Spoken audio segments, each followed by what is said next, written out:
नमस्कार दोस्तों, मैं अपनी एक और वीडियो में आप सभी का स्वागत करता हूं।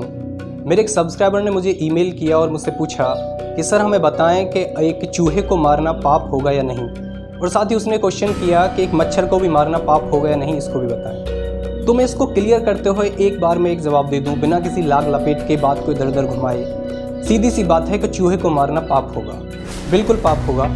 अगर इससे पहले आपने मेरी पाप और पुण्य वाली वीडियो नहीं देखी है तो मैं लिंक डिस्क्रिप्शन बॉक्स में डाल दूंगा, उसे जाकर देख लें। उसमें भी मैंने यही कहा है कि अगर आपका कोई भी कर्म किसी भी बेजुबान, किसी भी बेकसूर प्राणी को, किसी बेकसूर प्राणी की आत्मा को कष्ट पहुंचाता है, मन को हर्ट करता है, तो आपका वह कर्म अवश्य ही पाप की श्रेणी में आएगा। देखिए, आप कहते हैं कि चूहे हमारे बहुत कीमती वस्तुओं को कुतर देते हैं, बहुत ही कीमती चीज़ें होती हैं जिन्हें वो नुकसान पहुंचा देते हैं, इस वजह से हमें उन्हें मारना ही चाहिए।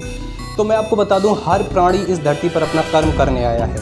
यह भी मैं अपनी पिछली वीडियो में कह चुका हूं कि कोई भी प्राणी ऐसा नहीं है इस धरती पर जो कर्म न करता हो। अगर कोई कहता है कि वह कर्म नहीं करता है तो वह एक मृत की बात कर रहा है, डेड बॉडी की बात कर रहा है। चूहा भी यहाँ पर आए हैं अपना कर्म करने के लिए। उनके लिए कोई स्कूल्स नहीं है कि जो उनको ये सिखाएं कि नहीं भाई ये कीमती चीज़ है, इसको मत कुतरो, नहीं ये बहुत कीमती चीज़ है, इससे अलग रहो, इससे उसको नुकसान होगा, क्योंकि वो उसी कर्म के लिए हैं तो वो वही कर्म कर रहे हैं। लेकिन क्या आप यहाँ पर किसी की हत्या करने के लिए आए हैं? क्या यहाँ पर इसलिए आए हैं कि आप चूहे को, बेज़ुबान जानवर को मार दें? ये हमारा सनातन बिल्कुल नहीं सिखाता है कि आप किसी बेज़ुबान को मार दें।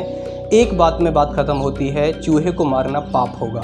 हाँ, अगर आप उससे बचाव करना चाहते हैं तो बचाव के बहुत से ऐसे साधन हैं जिनमें आप आसानी से चूहों से अपने सामान को बचा सकते हैं। उन्हें पकड़कर बाहर छोड़कर आ सकते हैं ऐसी जगह पर जहाँ पर वो किसी को नुकसान नहीं पहुँचाएंगे। और जिसकी जैसी प्रकृति है वो उसी हिसाब से कार्य करेगा, इसमें उस अपना कर्म करेगा, इसमें कोई दो राय नहीं है। चूहे वाले मामले में मैं अपनी ओर से एक कंडीशन और जोड़ देता हूँ कि अगर आप एक बिल्ली पालते हैं तो बिल्ली पालने पर, और बिल्ली अगर चूहों को मारती है, खाती है, तो क्या उसका पाप आपके सिर पर पड़ेगा या नहीं पड़ेगा? क्योंकि आप चूहों को नहीं मार रहे हैं। लेकिन देखिए, इसका जवाब ये है कि चूहे मारने के लिए वो बिल्ली पाली गई। आपका इंटेंशन डायरेक्टली इनडायरेक्टली जो है वो चूहों को मारना ही है। तो वो जो हत्या के पीछे का पूरा रीज़न है, हत्या के पीछे का पूरा कॉज है, वो आप ही होंगे।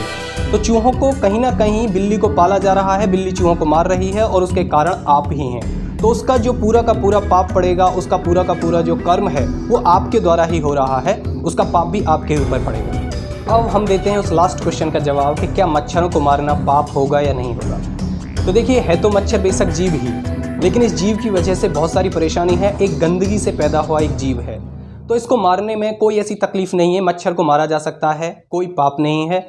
मच्छर को बेझिझक मारा जा सकता है। मैंने दोनों ही बातों का बिना किसी लाग लपेट के जवाब दे दिया है। आप मच्छर को मार सकते हैं, लेकिन चूहे को मारने में थोड़ी सी परेशानी है, उसको आप नहीं मार सकते हैं। अगर आपका भी कोई सवाल है तो मैं स्क्रीन पर यहाँ पर अपनी ईमेल दे रहा हूँ, आप उस पर मुझे अपना क्वेश्चन पूछ सकते हैं। समाज या धर्म से रिलेटेड जो भी आपका क्वेश्चन है उसका मैं पूरी कोशिश करूँगा कि आप मेरे जवाब से संतुष्ट हों। Thank you very much. वंदे मातरम। जय हिंद।